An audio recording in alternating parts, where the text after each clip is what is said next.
really exciting news here in the Dakotas is that our 1792 small batch is no longer going to be allocated to us.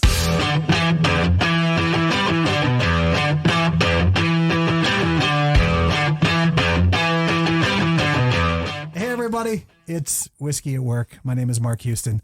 Usually Rob would be here, but well, he's stuck in Texas. The poor SOB.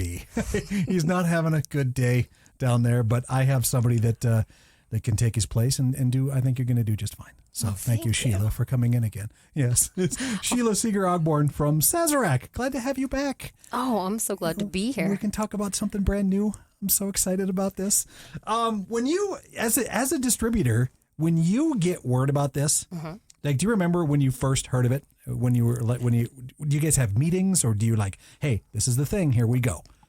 Yeah, we get little glimpses of it. Okay. You know, we have these big town hall meetings, and we get these broad overviews, right, where everybody, hundreds and thousands of us are all sitting in a room, and these beautiful PowerPoint presentations come up, and there was a glimpse of it, like that had flashed for the first time, and it was gone. And it was like, wait, what? What was that? Just to be able to have a new whiskey to launch is always an exciting thing, certainly because I'm such a whiskey fan myself, but everybody is always looking for another whiskey, another Sazerac product that they can get their hands on. And this one is extra exciting because it is meant to be a whiskey to drink. Right. And we're talking about the Traveler, of course, the brand new Chris Stapleton collab. With you and with Mr. What's his name? Slipping my name right now. Oh, so Harlon Wheatley, our master distiller, the master at Buffalo distiller. Trace. Yes. Yeah. You guys went through, from what I understand, you had 50 blends lined up, and this is number 40. Yes, absolutely. How much fun to drink through the first 39, though? That's still got to be enjoyable, isn't it? I guarantee you they drank all 50.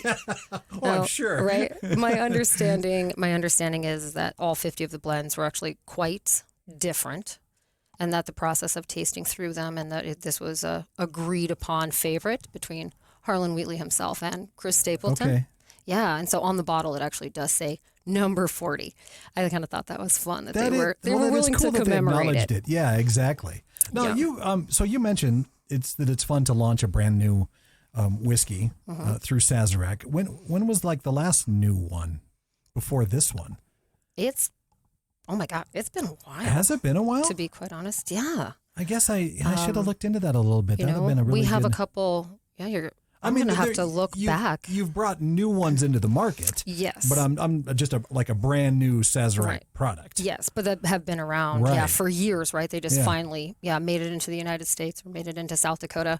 This one is brand new as far as a whiskey. Right. We got to launch Harlon Wheatley's vodka, which is actually named after him, our Wheatley vodka. That was only a few years back, and that's been an exciting one to have. There was actually, I saw floating around before this came out that people were saying that this was a blend with the Wheatley vodka. Yeah. Oh, there's already a ton of gossip. I've heard some really good ones. But that is a piece was that, people were saying it was whiskey blended with Wheatley vodka. In people's defense, that probably isn't a totally ridiculous thought, even though this is not. But there is a lot of whiskeys at this price point that actually are blended with grain-neutral spirits. Okay, that is something you can do. Grain-neutral, yeah. Yeah, and vodka technically is that. On this label, when we, of course, stand behind the truth of that label, there is absolutely no grain-neutral spirits in this product. I also wonder sometimes that all the advertising, the bottle, it actually does say Harlon Wheatley. And how many people then just don't realize that's our master distiller's name, and they're like, it's Wheatley vodka. I saw it. That's my assumption of everything. Always seems to start with like a snippet of truth and then go to ridiculous. Yes, totally. We'll right. Do that. Yeah. Yep. So that is something that, of course, we're going to be very, very proud of, and that at this price point sets us above and beyond. We are aged longer than our competitive set at this price point. One of the other big pieces, like we talked about, is those no additives, those no grain neutral spirits. This is whiskey. So how does something like this find its niche then in Sazerac products? I mean, how does it how is it going to fit in with everything? Right. Well, it's not a bourbon, right? It's not going to sit on that bourbon shelf. But I actually think it's maybe the best thing is that it isn't going to have to fit. Yeah, it gets to be its own. It gets to be its own piece. So this is a whiskey blend, and the packaging does just say that it is bottled at the Buffalo Trace Distillery, and that is correct. This one in particular is actually a blend of some of our beautiful Canadian whiskeys, right, that we make at our distillery in Montreal. Rumor has gotten out, and I believe that it's been confirmed that also part of the blend is a whiskey that's made at our 1792 Barton Distillery, right, in Kentucky. So there's a couple of different added pieces of, Right. And so then they brought all these different products together, which are made in different places, and then bottled them all up at Buffalo Trace. Boy. Okay, so I just had my first taste of it. You sipped them. And it's 90 proof. I'm so amazed at I think I could go through about 4 glasses of this before just because you're not going to think it's, I don't even know how to describe it. I'm so surprised by the whole thing. Right. I can kind of sense the Canadianness of it a little bit. The sweetness. Yes, is what the sweetness, I picked up on. the smoothness. There's a little bit of rye in there. You get, but it's not that. If you're not a rye drinker, you tend to shy away from any of that. But boy, here we go. If you want to start drinking rye, I wouldn't be afraid to point you at this bottle, even though this is not a rye forward, real whiskey. You know what I mean? I get the body, and the start of that finish is definitely a rye thing. I actually like how clean it is. That's a good word for it. Right. I think some people really like a longer, lingering finish. I want to sip him.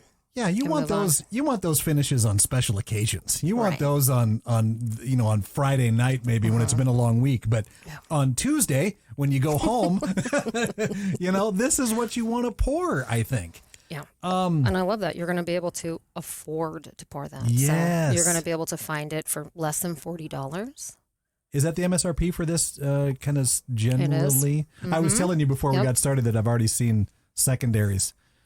People, and we talked a little bit about this before it started too, how, if a Sazerac product comes out, I think people right away are like, well, I'm hoarding all of it because, it's good for starters and I'm not going to be able to get my hands on it all the time. But you guys, I think, kind of specifically set out to make this not that, right? Yes, exactly. Exactly. And that has been our mission that we have been talking about for quite some time.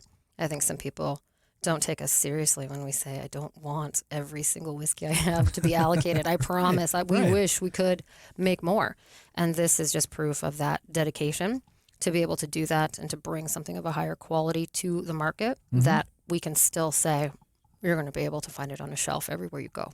So that's the plan. So moving forward then, do you think that that there's going to be more of this type of stuff that you do, maybe collaborations in general, or just toying with brand new stuff that you can bring out?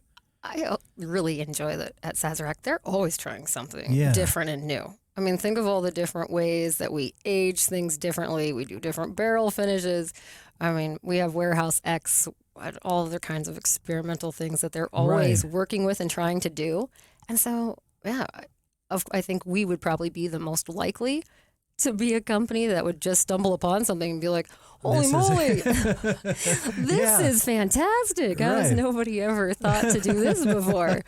Because we do play in that realm, and everybody's always looking for something, something new and exciting that we can bring out. And we want to continue to be, I guess, kind of an industry leader when it comes to those pieces. So when you make something like this, and I think it'll be hugely popular.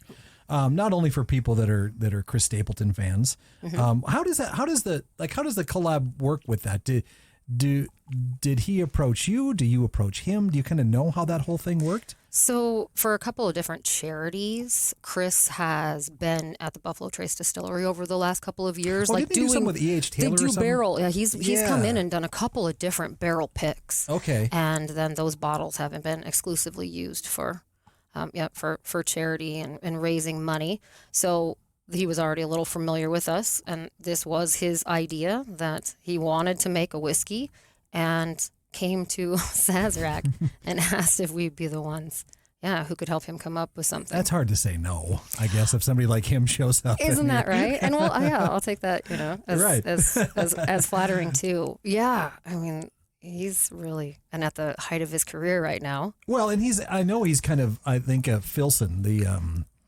the outdoor gear and clothing place. Mm-hmm. He's never, I think this is the first, he is branching out. I think he does know where he's at in his career, Sure. and whether it's capitalizing on it, which, well, why not, Right. or, I think he generally, I mean, obviously if he's coming to you for barrel picks and he knows the company, he knows where the quality is. So that's where he's going to go, Yes, right? absolutely. And I do. I mean, of course, he's a very marketable Of person course. right now. He's obviously a little business savvy with that. But I do like that this isn't just something that was already sitting on a back burner and we decided to slap a celebrity's name on. Right. Right? Where, of course, it was Harlon who was coming up with, in our teams, who were coming up with the blends and the ideas. He did. He sat down and, went through all of them, picked them, knew what he himself liked to drink. That's so cool. Yeah. Right. And to do that part. You didn't get to hang out though and meet him and do some of that with him? Chris and I we're Well, great. Who We're knows? great pals. This May you might get a chance. I was to. going to say he is coming. Yes. He is coming here Right. in May. There is a VIP experience that is available to people. Yeah. Which is a piece before. So how exciting is that? I mean, No, and it's nice to have those bigger he's going to be names. pouring these. He's going to have obviously have this there to try if you Yes. don't have to by then. But like I said, at $40 a bottle, just go out and get some. Yeah. Good heavens. Right. This is it. It's everything I like to have every day. It's, again, I just go back to that Canadianness that's in here, and I'm talking higher end Canadian whiskeys, right? There's a why is it slipping my mind? The 18. Oh, dang it. Can't think of what it is right now. Great Canadian whiskey. Anyway, My Caribou Crossing. the Caribou Crossing is a, that's yes, that's for sure was, well, it's going to be the next thing I was going to say. Caribou Crossing I didn't have until about a year ago, the very first time I ever got a taste of it. Rob said he bought it just because of the elk. Is it an elk or a moose? It's a caribou. A caribou. Oh, duh. It's Caribou Crossing. Oh my God. This has been a long damn day. Listen, folks, there's a caribou that's on the top of Caribou Crossing whiskey, in case you were wondering. And he said he bought it just because of that. Oh, sure. Yeah, just because he thought that was cool. attractive. And then we tried it, and I was like, this is way beyond just the cool stopper. It was really cool. It is very, very good. Yep. Is any of that in here, or any of that? Well, it definitely comes from that place. So, and that's the fun thing about Caribou Crossing. We actually only bottle that twice a year, and that is all bottled at the Buffalo is Trace it Distillery. really? Yeah. Oh. So, for us to be able to bring these whiskeys in and to kind of collaborate, right, to blend them all Right. together is something that we've never done before. But the process of taking our fine products that are aged, accordingly in different places and bringing them into Kentucky and getting them all bottled and ready for market. Oh boy, the how we do it. more I have, the better it gets. Well, you look at You talked a little bit though about that finish not being as long as I think a lot of people like. Not initially. It gets longer though, the more you sip this. it's finally hanging out on your tongue. Yeah. Right? That's so, usually your tongue gets kind of used to it after a minute. This seems a little bit more flavorable the more I've been drinking it. Yeah. Do you guys have, so this is a huge success, right? Already out the gates. Yes. It has done beyond what we were expecting, and it is just hitting the Dakotas just in this last day or two. So we'll see what will happen, but initial orders and the response so far has really been fantastic. Everything we were wanting it to be. Do you guys think about in the future? So let's say it's as good as anything you have in your lineup. Yep. Then do you guys sit down and think, okay, let's talk about limited editions, or let's talk about, things to add to it or change up about it a little? Do you guys talk about that too right away? Right away, no. Well, I'm sure somebody is probably Thinking talking about that. Thinking a year ahead already. Yeah. Yeah. On a basic level, I mean, probably not at this point, but only because we don't seem to make big leaps without knowing what we're getting ourselves into. Right. Right. So I'm assuming already you wouldn't be like, all right, we're coming out with a limited edition without actually knowing what it would go for. But I am absolutely confident in this product, and I'm sure there'll be more fun things to come down this blended whiskey line. Now, how many, do you know what in the portfolio is blended for Sazerac? How much is? Do you know right off the top of your head? There's not. You guys don't have much. No, very much. I have a set Canadian, right, with our high-end Caribou Crossing, and then our legacy Canadian whiskeys, and basically everything else is labeled as a bourbon. There are some of our, I think, economy, pieces, but that's nothing that was purposefully blended with a bunch of high-end products. So let's say this really does take off, and would you guys then consider more blended options down the road? Would you guys think about that? Well, who wouldn't if it's going to be a successful piece, right? Yeah. Yeah. I mean, I think as long as the flavor's good, as long as it tastes good, what difference does it make? Isn't that great? Right? Yeah. Well, and that's kind of the thing that I am hoping that people will realize. No, it is. It's a whiskey. You're not going to call it a bourbon.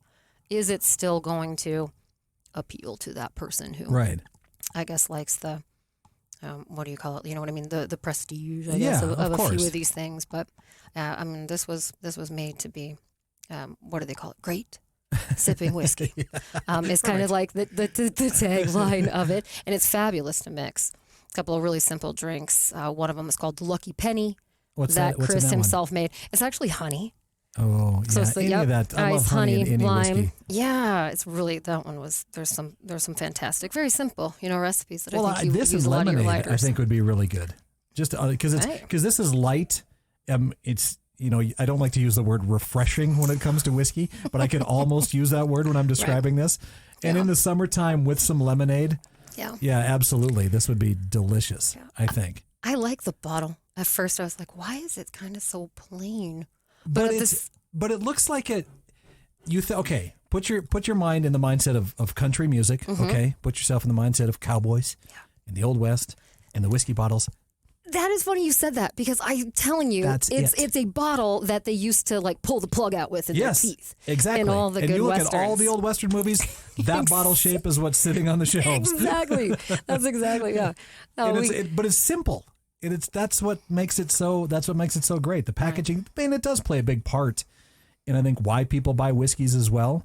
It has to look nice. I do like the uniqueness of the band around it instead of, a giant logo on the front. Yeah. I don't know why that's appealing to me as well. But now here's the obvious thing. Why didn't you guys call it the Tennessee whiskey? But we're not. So, I know that's true. Right. So I suppose that makes all the sense. I just had to bring that Sometimes up. Well, the other thing that we've been stumbling on a little bit is that there's some really interesting rumors going on that Chris Stapleton is sober, that he doesn't even drink anymore. I fell down that rabbit hole a little bit because I had heard that too, and I thought, well, wait, none of this adds up if that's the. Exactly. Yeah, I got ourselves a little bit of fake news there. Right. And that's just it. I mean, even if you were even a moderately smart person, you would never just do a tell-all interview that claims, that you're sober, right, as you're in the process of launching a whiskey. But there is a snippet of truth to that Chris had done an interview where he was talking about how hard he was on himself in his 20s with his partying, right? Yeah. With his partying, and that there was times in his life where the drinking has gotten, out of hand, and that as he's gotten older, everything in moderation. So, the phrase was that he is moderating his drinking, as everybody should. Right. As everybody should. But no, he does not have a drinking problem. He is not sober. So yeah, he really did taste this. It I was feel not bad that I got a stand-in. suckered into that though. You too. got pulled God, right in, right? I did. Did you I'm so also? mad. Did you get suckered on that Fireball has antifreeze in it? Oh, I remember seeing that, but again, like you just said, moderately intelligent person would know Right. that of course That isn't the thing. Well, like I said, snippet of truth, but glycol, which is in Right. Fireball, and basically, I mean, gum, salad dressings, It's in certain everything. breads. It is. It absolutely is. It is also in antifreeze. So it isn't that. It's a single ingredient in a million different products. Speaking of Fireball, do you guys have any crazy ideas for that down the road, or is it just so successful that you just don't mess with it? I think our latest idea that people do think is crazy until they try it is the mixability of Fireball. Oh, I don't understand why people think that's crazy. Oh, I think most people are like, what are we gonna, what could you do with it? But we make a thing that's called the Fiery Mule. So it actually has Fireball and a ginger beer and a little bit of pineapple juice, and it's amazing. And Fireball lemonade, a Fireade, yeah, well that is fantastic.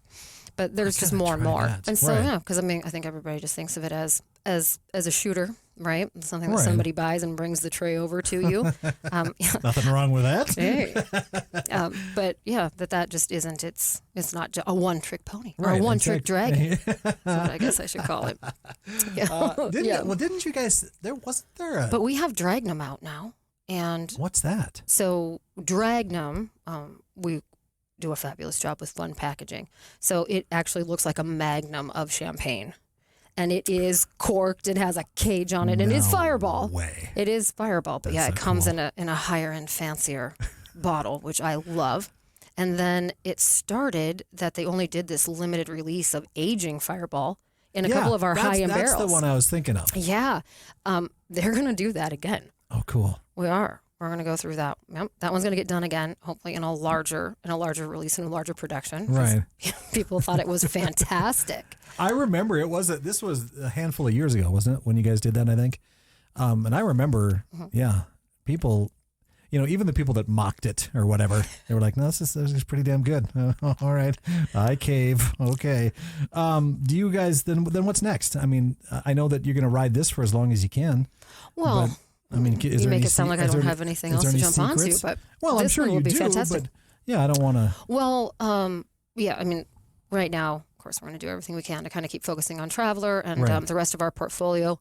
Really exciting news here in the Dakotas is that our 1792 small batch is no longer going to be allocated to us. Really? Yeah.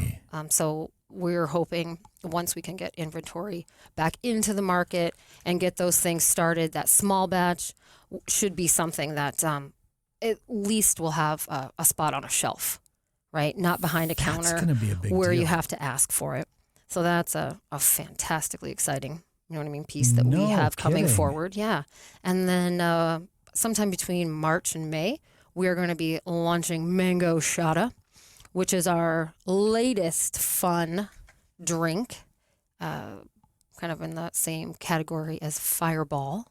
It is a mango jalapeno tequila. I love that, though. I love the salsa version of it already. So, Right. That one's going to be a lot of fun. and what's it going to be called? It's called Mango Shada. Mango Shada. Oh, and it's tequila. It's not just tequila. Tequila It's- based. It's tequila. Okay. But it's lime and jalapeno Okay. infused, so flavored. Oh, what is your tequila line? Our main tequila line is Corazon. Oh, Right. I have a couple okay. of higher tiers, but not that you're going to Right. see here in the Dakotas very much. I do have a mezcal, but my main one is Corazon, and it is actually just kind of gaining some traction here in South Dakota, only about over the last year and a Well, half. do you think? Okay, I'll ask you this then. Do you think that that's going to be the next big boom? Do you think tequila is going to be next? I think it already is. It kind of right? of Maybe course out not here here yet. we're always 6 to 8 years behind, but you know what I mean. It feels like that's going to be next. Yeah. I read a fascinating article, though, that because tequila has been trending so high up, that agave is in surplus now. Oh, really? Yeah. So in Jalisco, that there's some farmers who are like, oh, starting to get, I guess, a little nervous. And, Yeah, like, and the hold price up. of it has really gone down. Do you it like seems tequila? Like they've been able to mix.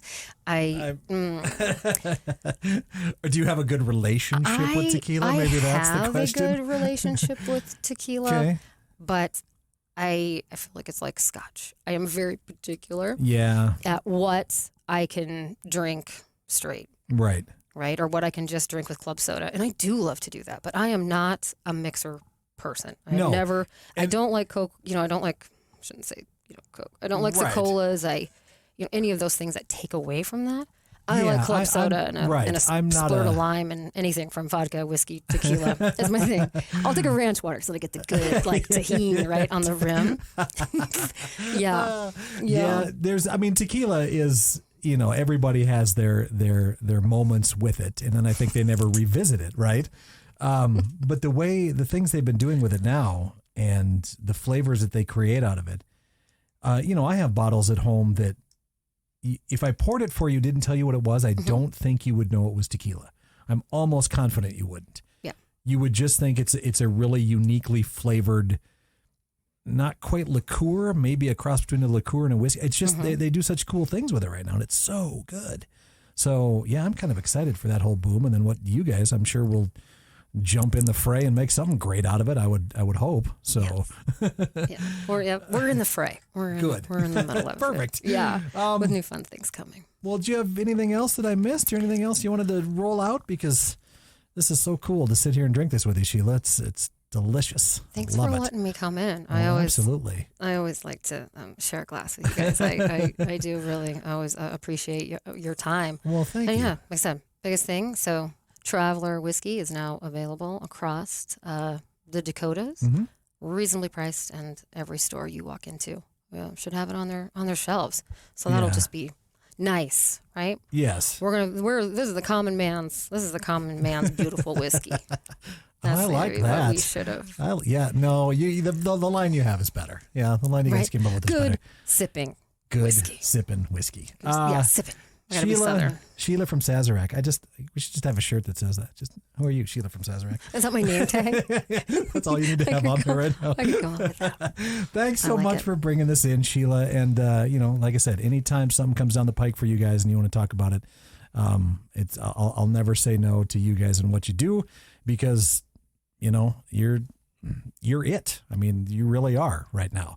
It's still why people, I think, are getting into a lot of whiskeys. Yeah. And it can start now with Traveler whiskey. So get a bottle. Thank you. Yes, I really do appreciate that, and I do have to say, we're one of the newest to the game. Right. Well, 92, wasn't it? And you're good with your facts. 1992. Yeah. So if this is what has already come down the pike, just think of what I know. Think of the next what's 10 or 20 years with another 5 million gallons of whiskey already on the way. It's great. Yeah. Thanks, Sheila, so much. I appreciate it. Thank you.